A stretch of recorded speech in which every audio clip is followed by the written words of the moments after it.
Саламатсыңдар ма оқушылар? Біз бүгін сіздермен 7-ші сыныптарға арналған номер 1-ші зертханалық жұмыс заттардың қоспалары және олардың қосылыстарын салыстыру тақырыбында сабағымызды бастаймыз. Яғни, бүгінгі зертханалық жұмыстың мақсаты заттардың қоспасы мен олардың қосылыстарын салыстыру. Бізге керекті құрал-жабдықтар мен реактивтер ол күкірт, Петри табақшасы, темір сульфиді ұнтағы, темір ұнтағы, магнит, кәрбен табақша және қасық. Енді тәжірибемізді бастаймыз. Ең бірінші күкіртті кәрбен табақшасына саламыз. Күкірт қатты, ұнтақ, сары түсті зат.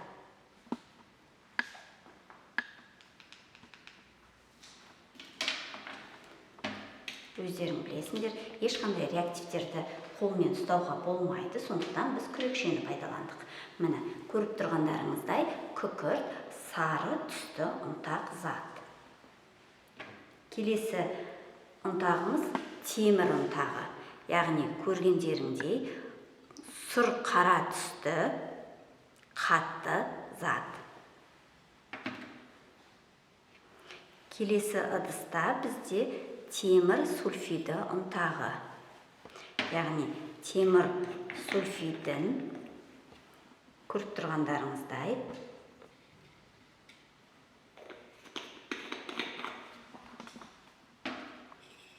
ақшыл сұр түсті кристалдар.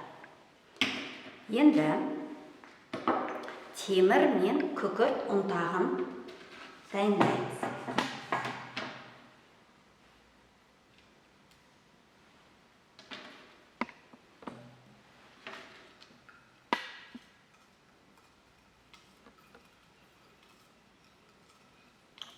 Яғни, екі Петри табақшасында да темір менен күкірт бар.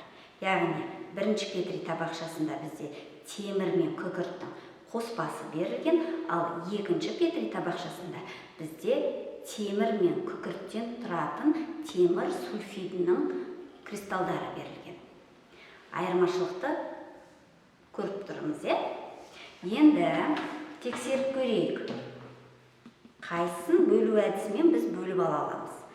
Бірінші, қоспаны, темір мен күкірт қоспасына магний менен әсер етеміз. Көріп тұрғандарыңыздай, қоспаның құрамындағы темір магнийге тартылды да, Петри табақшада бізде тек қана таза күкірт қалды. Яғни, осылайша біз қоспаны магниттеу әдісі арқылы бөліп алдық. Енді келесі